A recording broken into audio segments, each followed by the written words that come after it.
A big addition, and they added Joel Embiid to the lineup, a former MVP who, oh, by the way, when he's healthy, which unfortunately and tragically is not often, he's damn good when he's healthy. And the Boston Celtics, of course, blow a 3-1 lead. And, oh, by the way, with that 3-1 lead in Game 5, they had a 13-point lead at one point in the second half. So that is an inexcusable letdown and meltdown from Boston, who is not in a gap year. We cannot do the gap year thing. You can't say all year, no gap year, and then, oh, well, who cares? Tatum wasn't healthy, etc.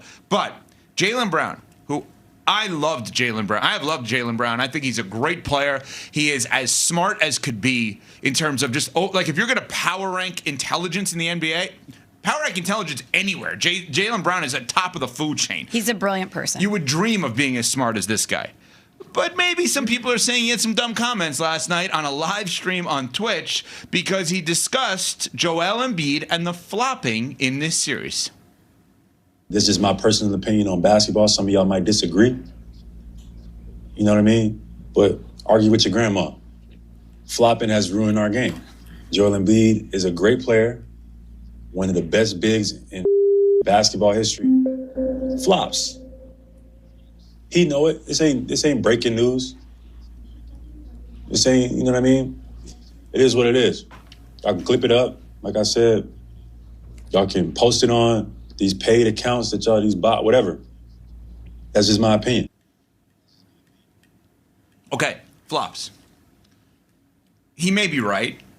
Everyone seems to flop in the NBA today. And Embiid has been an offender. And so is Jaylen Brown. And I don't understand the upside of doing this. For Jaylen Brown? I'm very confused about the Celtics' actions post-loss. Yeah, they weren't great. Well, number one, Courtney brought up, I know I may be old school and miserable. Smiling and laughing after a series loss, I just don't get. I don't get that one either. And both of their stars did that. I don't understand that for the life of me. I saw my daughter smiling on the court yesterday. I started yelling, "What are you laughing at? You're down points." She's 9. I don't understand that. Did she lock in after? They lost 23-3. I don't know how much of a lock-in they had in their team yesterday. Oh, it's like the Hawks and the Knicks the other night. Yeah, seriously. But, let's just start with this part, because there's another part of this. What's the upside to saying that, if you're Jaylen Brown, Smalls, about Embiid flopping? It's not going to change the outcome of the series. No. You're on a stream right now, and he's getting ready for the next round. That's right. And even if there is truth in what he's saying, it's going to come off as childish. It's going to come off as him being a sore loser, and it's going to come off as him making excuses for the Boston Celtics. It doesn't even matter what percentage of truth is in the multiple comments that he made that we're going to break down here. Everyone's going to say, if you didn't like it, play better. Let's not point to officiating. Let's not point to flopping. You guys are the team that had the championship DNA. You guys were the team that was favored. You guys were the team that everybody, or not everybody, but a lot of people were writing in Sharpie to represent the East in the finals, and you lost. And it's going to come off as excuse making. All right, wait, that's Smalls' reaction to part one. Courtney, I want your reaction to part two of this, because there's Jaylen Brown also on this live stream on Twitch last night. FCHWPO is his Twitch. He said the refs had an agenda against Jaylen Brown. Our team finished dead last in getting calls. And I was vocal about it. I got thrown out some games, or et cetera. And they keep saying like this push off and this stuff like that. You know how many players do that? That is such that's the common play, a basketball play. Every player does it. So why are you targeting me? It clearly had an agenda. Like maybe because I spoken that was critical of the refs in the regular season. So you know how they responded. Like you're gonna lead the playoffs in offensive fouls. That was the response from the officiating crew. You could clearly tell. And I've actually spoke to some refs, and they said it was agenda going into each game. So anytime Jaylen brings his arm up, just from reputation, just call it. But Paul George does the same thing. Jalen Brunson does the same thing. I can go down the list. It's a basketball play, whether y'all believe it or not. Holy cow. You're going to insinuate that you spoke to the refs before the game and they told you that there would be a game plan to call these fouls on you. I would love to see the receipts on that one. Otherwise, he should be due a big ol' fine for saying something like that. And maybe he can't be because he said this on a Twitch stream. First and foremost, why? I'm all about guys getting away from basketball, getting away from any sport after you lose. Take a beat, clear your mind, so you don't say something that you're going to eventually regret. So the fact that he's doing this, airing out all of his grievances about the series and how it was officiated and all the flopping and things that he can't get away with, but other players can get away with, what are you doing?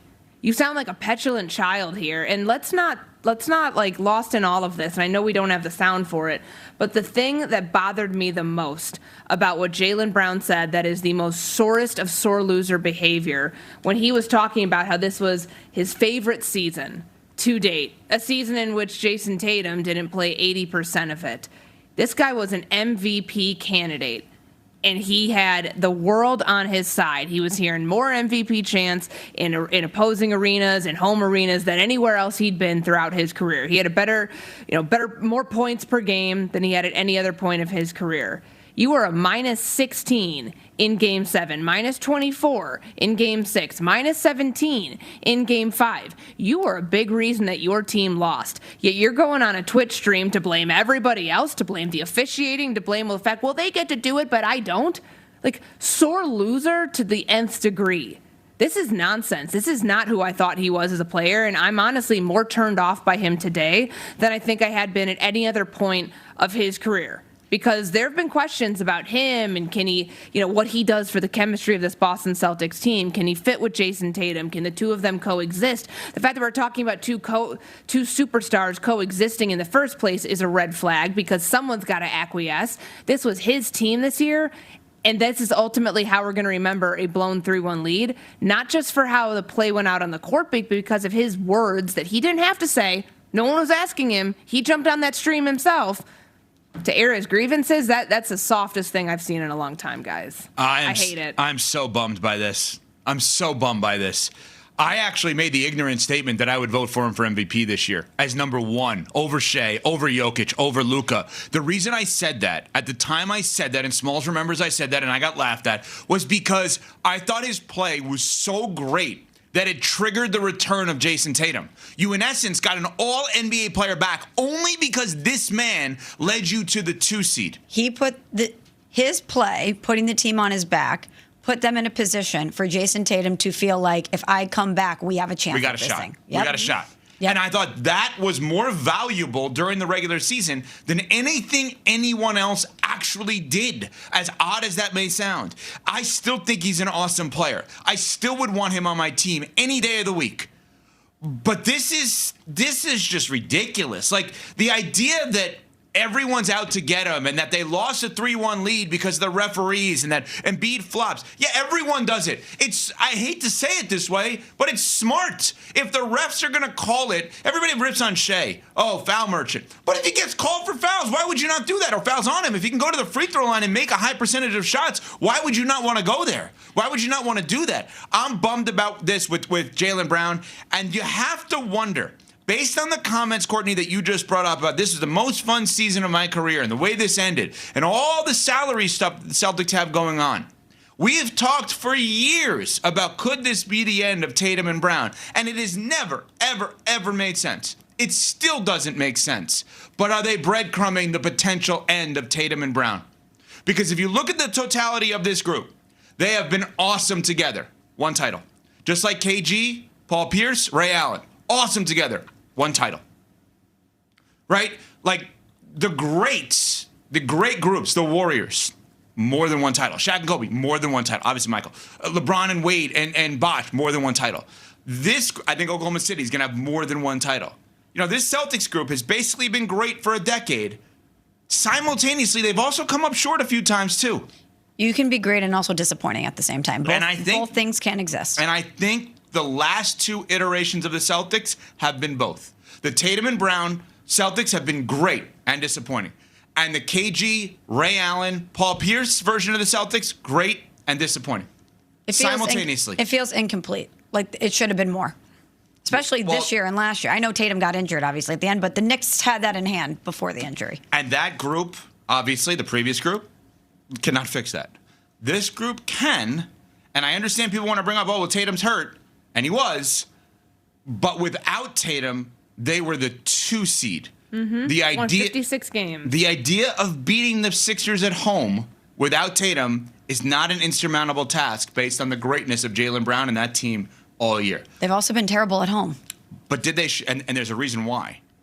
They live by the 3, die by the 3. Well, and the Celtics were worse with him on the floor. He was minus 66 in 3 games, the last 3 games that they played, plus 26 without him. Who's the real problem here? We'll answer that coming up. We're on Sportsmanlike, presented by Progressive Insurance.